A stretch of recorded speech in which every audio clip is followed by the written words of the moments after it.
yeah, that's racism. Like that's the part of the historical American legacy of racism that we're talking about. The way we experience that racism is different. The way we process that racism is different.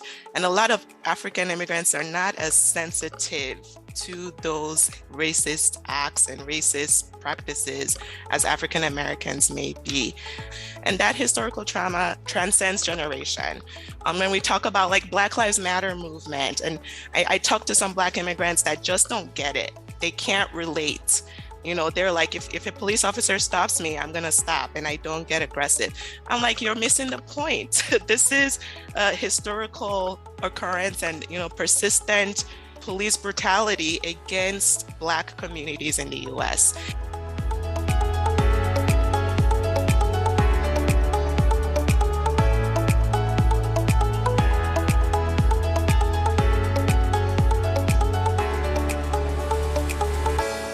Hello.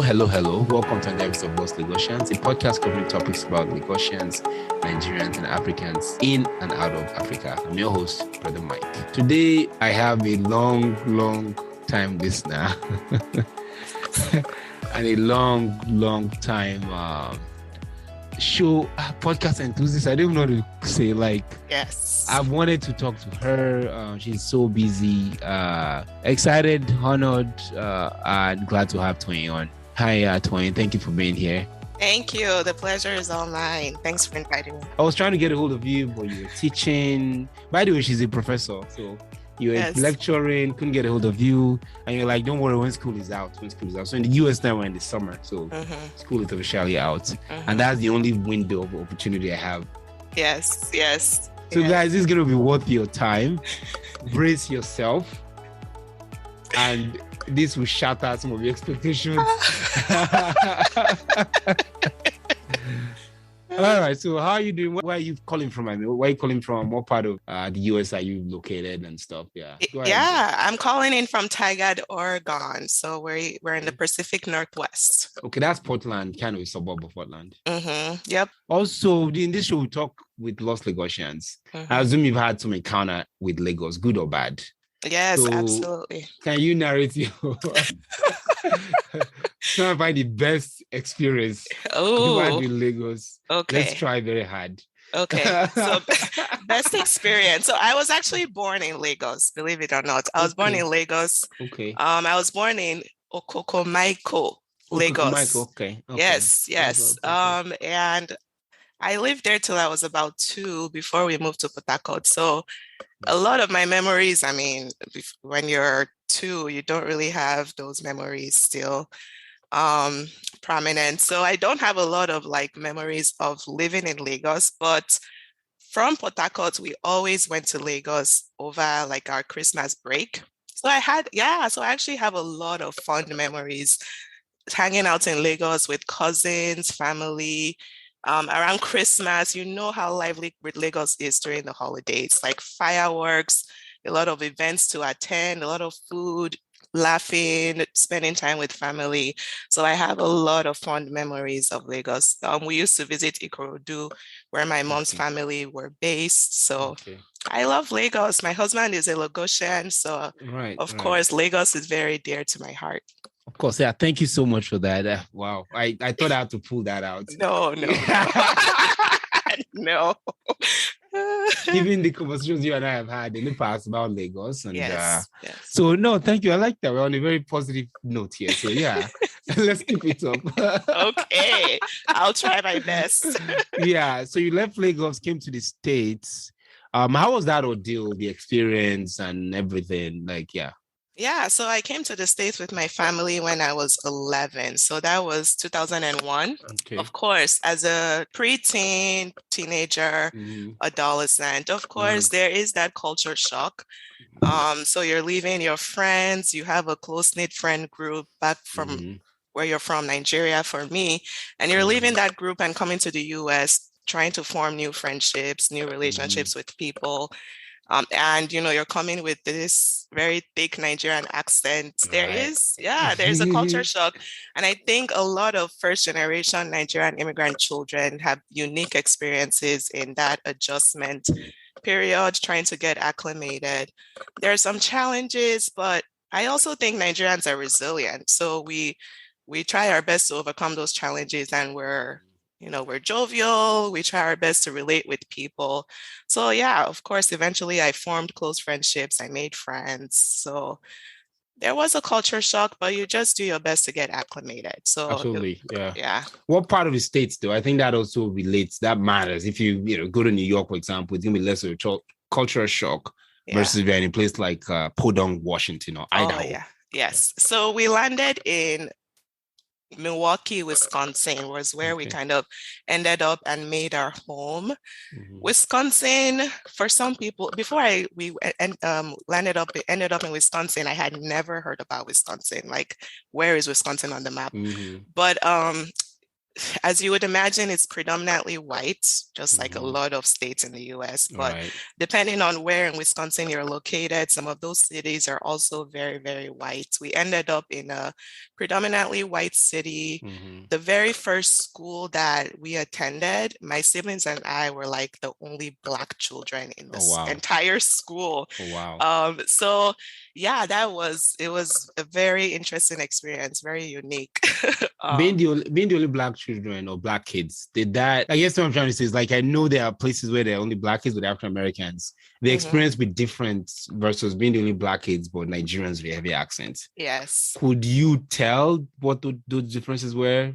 I don't think I was sensitive enough to the experiences of African Americans at that point to be able to tell those differences. I think what that did for me was made me become hyper aware of the fact that I was different. Like, I knew I was different. And I became hyper aware of the fact that I was Black. Coming from Nigeria, your skin color, your race is a non-issue. You don't really walk around thinking I'm a Black woman, I'm a Black girl. But when you're in a space where you're the only one, you become hyper aware of that fact, especially based on how people treat you or interact with you. In a city that's very, very, very white, typically people do not know how to interact with Black people or like ethnic minorities in a sensitive manner, in a culturally sensitive way. So, they say things like, you speak good English. I'm like, yes. Of course, Nigeria speaks Queen's English, yeah. Exactly, we speak the Queen's English. What are you talking about? Yes, I speak proper English. Or, do you have TV? Do you have phones where you're from? Do you have houses? So very, very like ignorant statements, or maybe statements made from a place of lack of education. So things like that, having to deal with those kinds of things. Yeah. I've had similar experiences, not particularly like yours, but a little bit different, because when I came out, I was a little bit older. But it quickly dawned on me that the experience as an African American person is different from the experience as an African person. And the way the whites kind of interacted with me was different, because to me, I wasn't like seen as a threat per se. It was more like, oh, this poor guy from Africa, versus with the African American, like, oh, this kind of lazy guy kind of. So I realized that later on, people were like, okay, they didn't see me more as a threat per se. But being young, I understand, you probably couldn't tell those differences. You just saw you were very different and you were aware of it. But I would say the phenomenon that you're talking about, I have very close friends that are African American, and I would say that's what people refer to as like the African immigrant privilege. So African immigrants enjoy some sort of privilege. Yeah, when white people typically see us, immediately, to them, you're probably just another Black person. That's what they see initially. But then when they speak to you, it's like, oh, this person has an accent. They're an African immigrant, and they extend to you some sort of grace that they don't typically extend to, say, African Americans. And yeah, that's racism. Like, that's the part of the historical American legacy of racism that we're talking about. But African immigrants, the way we experience that racism is different. The way we process that racism is different. And a lot of African immigrants are not as sensitive to those racist acts and racist practices as African Americans may be. You hear about African immigrants plenty. I've heard plenty of African American immigrants say that there is no racism in the US, that if you work hard, if you're a good citizen, you won't experience racism. And I would say that's it's a very uninformed statement to make, because African immigrants, we are here today because of the hard work that African Americans have had to do, African American civil rights activists and all that. So I think we need to try more to understand the experiences of African Americans. I don't think we do that enough, and try to bridge that gap between the two groups. I know what you're talking about, but I haven't heard it coined so brilliantly. So it's the Black African privilege. Is that what you're calling it? Yes, Black immigrant privilege, exactly. Black immigrant privilege. Okay. Yes. I mean, it exists. I know it does exist. But on the flip side, African Americans also have this privilege as well. I met a guy a long time ago when I was in college who went to Harvard, and he was telling me he got into Harvard through some affirmative action.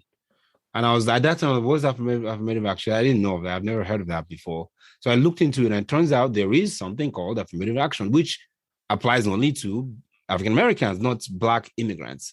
So you are right that there's the African or Black privilege, but I also think there's also the African American privilege. And those two can be put side by side in terms of things like credit history. We Africans come here, we don't have credit history. We start from scratch. We Africans come here, we have to prove ourselves. Vis-a-vis, we have to take TOEFL, we have to take SAT, we have to take all these English learning language classes, blah, blah, blah, even though we all know we already speak English. So, I mean, it's kind of a dichotomy between the both of them. I'm not saying I'm here or there, but I just think that what you're calling the Black privilege in a way might not be as high as the privilege of the African American. Would you agree with that? No, I would disagree with you that affirmative action is a form of privilege. So affirmative action, the intent of affirmative action is to give access to opportunities that historically African Americans have been systematically excluded out of. Do Black people qualify for affirmative action? Black immigrants? I mean, Black immigrants qualify by default because we're Black, but initially when affirmative action was created, it was created for the African Americans, the Black people who already were living in the US, the Black descendants people, of slaves. Descendants of slaves. Yeah. And African immigrants came over later on, voluntarily, but the people who these policies and these laws were initially created for are the ones who were here at that time and who were systematically being excluded from opportunities like access to higher education, access to housing. So the goal of these policies are to level the playing field. They're not giving one group privilege or giving one group opportunities or more over another. Yeah, over another. I think it's to equalize the playing field, in my opinion. Yeah, I'd agree to an extent. I'll give you another example. When I was in Nigeria, this was in the 90s. Some of us, even before the internet, have been applying to schools in the US. And back then, there's this thing called FAFSA. We would apply for FAFSA in Nigeria and we'll get FAFSA applications sent to us. Okay. This was way back. I'm talking 95, 96, 97. A lot of them didn't. So if you go to FAFSA and you apply, they will send you a package.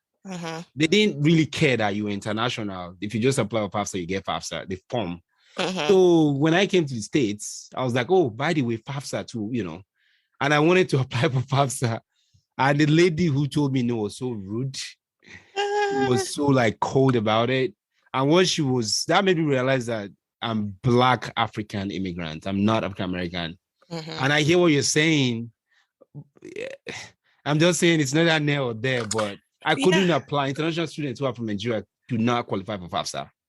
Yeah. So absolutely, I get what you're saying. I think we can't compare the unique challenges that each group have. We each have, African Americans, African immigrants, we have our distinct experiences, our distinct backgrounds. And distinct privileges. And distinct privileges that sometimes, those backgrounds and experiences pose challenges in different ways for each of us. But I think what I'm trying to say is that we need to understand when we come into this country as immigrants, that African Americans experience very unique challenges that we may not be sensitive to because our backgrounds are different. We're coming in as immigrants, while the African Americans that are descendants of slaves that have been here for generations, they are sensitive to these issues of racism, of microaggressions, because their ancestors were descendants of slave, and they carry some of that historical trauma, and that historical trauma transcends generation. When we talk about like Black Lives Matter movement, and I talk to some Black immigrants that just don't get it. They can't relate. They're like, if a police officer stops me, I'm going to stop and I don't get aggressive. I'm like, you're missing the point. This is a historical occurrence and, persistent police brutality against Black communities in the US. And I think when I say Black communities, I'm including Black immigrants, even though there are some who claim to not get it and to not be able to relate. But the people who are probably most impacted by those experiences are African Americans who have had to experience these issues for decades. Yeah. So something like, so here's what I'm thinking of, just to make it more relatable for me, is if my uncle got pulled over and got killed, or if my cousin is incarcerated and has been incarcerated for 20 years for stealing candy at the store, if my mother's younger sister's cousin, I have relatives all over the place that have this thing. As an African American, I would tend to be more biased because it's actually impacted me. So someone who's just off the boat, for lack of a better term, from Nigeria with all his family back home, he doesn't get that. It's not, there are a lot of nuances. It's not just a black and white whereby, oh, yeah, what's wrong with these African American people? Like just obey the police, put you on air. So, I get what you're saying, and I agree with you. I think we need to empathize with the challenges of African Americans. I just don't think that the Black privileges, as described by you at the onset of this conversation, I don't think that it's any necessarily better as extended from the Caucasian to the Blacks in general. In other words, here's what I mean. A white man will see you as a Black person, and then he listens to you and interacts with you for 5-10 minutes. Those that will be racist will still be racist, regardless of whether you're African American or not.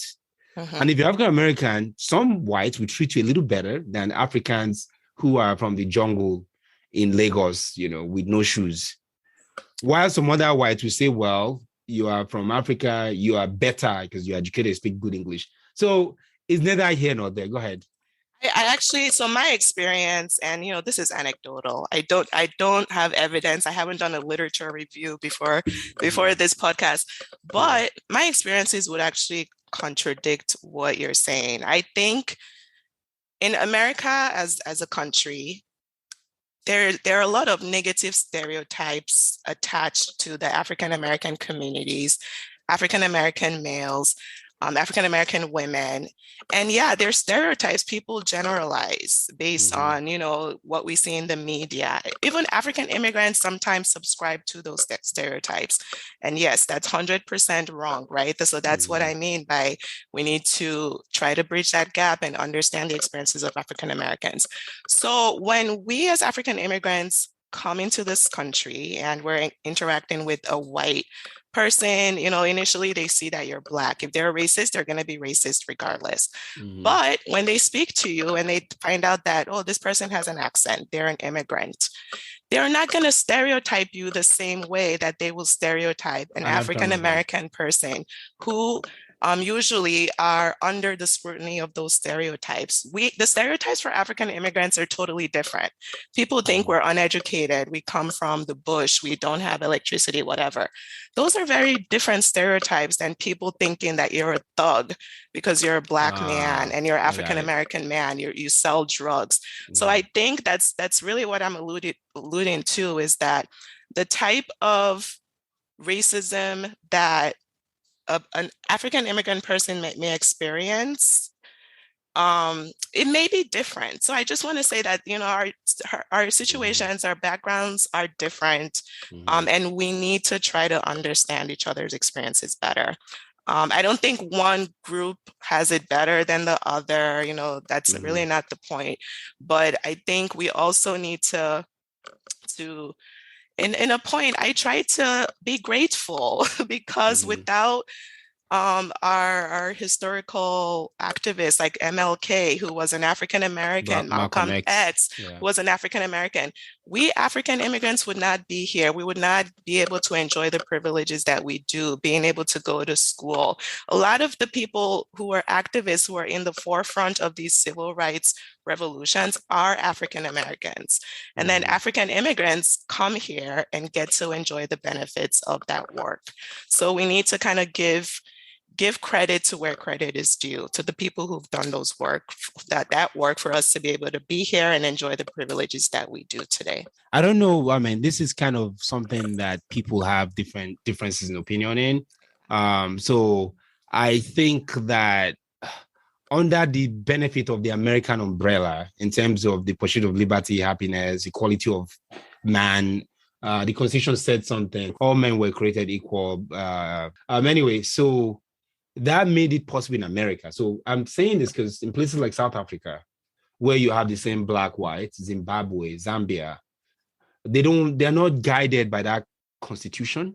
So it makes, because they don't have such a constitution that says all men were created equal. Another part of Europe, even might I say somewhere like London, the UK, I don't think that those nuances will be there for blacks in that area, except for the light that America shine, I guess. America was light that you had activists who went under the umbrella of the Constitution. I'm not trying to say that people like MLK, Malcolm X, Loretta Scott, what's the name of the other lady that the boss, Rosa Parks? Yes. Yeah, Rosa Parks. So someone like Rosa Parks, I mean, those people, they did what they did because they were emboldened by the freedoms provided by the Constitution. So, but I guess what I'm trying to say is that in Africa or other parts of the world where you have black and white, or more of a question, do you think that there will still be that juxtaposition between the two blacks? This is a tale of two black people, I guess, a tale of two blacks. I think it's different in the United States because, and I think I'm comparing now the US to like a place like South Africa. It's different in the United States because the United States has that experience of forced migration of Black people. And it's the people who are forced to migrate under slavery that are now making up our African American populations. They're descendants of slaves. And I think that comes with a different experience. They fought in the wars. Yeah, wars. Exactly. That leads to a different experience, a different way of processing things, your daily experiences than like, I'm a Black person born in South Africa. I'm a Black South African who's trying to navigate post-apartheid racism and, post-apartheid Black, discrimination and all that. I think those experiences are different. What I would say, though, is that I think without the quote unquote protection of the Constitution, people who are going to be revolutionaries will still be revolutionaries. MLK was a revolutionary. Malcolm X was a revolutionary. Rosa Parks was a revolutionary, and they were way ahead of their time in the things that they did. And I don't know, I'm speaking for myself, I don't know if I'm brave enough to do some of the things that they did. So kudos to them. Like, I'm really in awe. Those are some historical figures that I'm in awe of. But even before the Constitution gave, yes, the US will say everyone has equal rights. It's written on paper. It doesn't always, in theory, turn out that way. It's not everyone's lived experiences on a daily basis. But even before slavery was outlawed and the Constitution was amended to give people equal rights, there were slaves who were still revolutionizing. There were slaves who were still, Nat Turner, advocates. Yes. So I think constitution or no constitution, someone who is going to want to change, they want to, impact radical change in their society will do so without protection of, the government, constitution or whatnot. It's just an individual decision, whether or not that's your role in society or not. Yeah, so this is an ongoing conversation, I guess, that, a lot of Blacks have, is the story of the Black American better versus that of the African immigrant. And it's an ongoing conversation, which I don't think should end here. Having said that, do you have any final or parting thoughts on this whole conversation as we wrap up this episode? Yes. So I would say, I think the question should not be framed from if one group's experiences is better than the other. I think we all have different challenges. I think what we should be aiming towards is how do we better understand each other's experiences so that we can form an alliance and kind of resist some of the oppressive structures that we experience. Whether you're a Black immigrant from Nigeria, Ghana, the Caribbeans, whether you're African American, one thing that remains true is that there's evidence to show that Black people in the US experience racism, whether we, individually accept that or not. So some Black people say, oh, I never experienced racism. Well, some racism are not so explicit. Some acts of racism are not explicit. They're covert. They're not so overt. So I work in healthcare, and there's evidence to show that Black people as patients, we sometimes are treated poorly. We are given subpar health medical options compared to non-Black people. So those are some truths that's supported by evidence that we need to admit to ourselves. And that's universal. Whether you're a Black immigrant, African American, doesn't matter. So I think we need to, how do we bridge that gap is the question we need to be asking. How do we better understand our experiences? And how do we better come up with ways forward to address these issues that impact all our lives on a daily basis? I think what at the end of the day, I'm like, without African Americans, I would not be here. And yes, true. Black Lives Matter. Yes, if a police officer stopped me today, my heart may beat a little faster because of what Black people have experienced in the US and, the constant shooting of Black people. So I think we need to be honest with ourselves about that. Wow. Thank you so much. I couldn't have said that any better. That's all the time we have, guys. Thank you all for being here. If you have any question or you want to respond to that, you can tweet us at Lost Logosians on Twitter. You can also follow us on our Facebook page, or as always, you can always send an email to lostlogosians@gmail.com. Thank you for being here, and thank you, Tori, and Eko Nimbaje. Amen. Thanks for having me. All right. Thanks. Bye now.